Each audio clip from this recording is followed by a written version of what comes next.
নির্বাচনের দিন যত এগিয়ে আসছে ততই উত্তপ্ত কুড়িগ্রামের রাজনৈতিক মাঠ। জেলার 4টি সংসদীয় আসনে প্রার্থীরা ব্যস্ত ভোটারদের কাছে পৌঁছাতে। সকাল থেকে গভীর রাত পর্যন্ত চলছে প্রচারণা।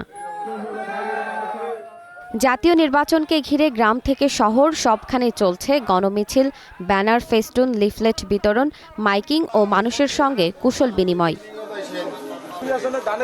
বিএনপি প্রার্থীরা সরকারের সমালোচনা ও ভোটাধিকার পুনরুদ্ধারের প্রতিশ্রুতি দিয়ে ভোট চাইছেন। অন্যদিকে এনসিপি উন্নয়ন ও তরুণদের নেতৃত্বের কথা তুলে ধরে প্রচারণা চালাচ্ছে।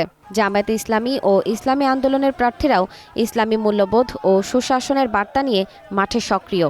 ইনশাআল্লাহ আমি আশাবাদী আগামী নির্বাচনে ভোটের বর্তমান যে পরিবেশ রয়েছে সুষ্ঠু নির্বাচন অনুষ্ঠিত হলে আমার সম্মানিত কুড়িগ্রাম 2 আসনের জনগণ বিপুল ভোটে ধানের শীষের প্রতীককে বিজয় করবে ইনশাআল্লাহ। এই ইলেকশন হচ্ছে বাংলাদেশ নয়, কুড়িগ্রামকে বৈষম্য মুক্ত করার ইলেকশন। আমরা মনে করি এই ইলেকশন হচ্ছে বাংলাদেশে একটা নতুন ফেজে আসার ইলেকশন, যে ইলেকশনে সাম্য, মানবিক মর্যাদা এবং ইনসাফ প্রতিষ্ঠা হবে। অসমাপ্ত কাজগুলোকে করার জন্য আমি আবারও এই লাঙ্গল প্রতীক নিয়ে আমি কুড়িগ্রাম 2 আসনের দাঁড়িয়েছি।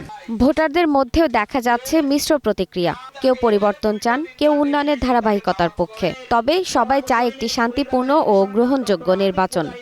যারা প্রার্থী হিসেবে নির্বাচিত হবে তাদের কাছে আমার প্রত্যাশা থাকবে তরুণরাই যেহেতু আগামী দিনের ভবিষ্যৎ, তাই তরুণদের জন্য সমাজসেবামূলক কাজে সংযুক্ত করতে পারে, এটা আমাদের তাদের কাছে প্রত্যাশা থাকবে। তরুণরাই পরিবর্তনের শক্তি। আমরা শুধু ভোট দিব না, সবাইকে সচেতন করব যেন সবাই ভোট দিতে আসে। সৎ, যোগ্য প্রতিনিধি বেছে নিতে নিরাপদ ও স্বচ্ছ ভোটের প্রত্যাশা সবার। জেরিন জামান, গ্রিন নিউজ ডেস্ক।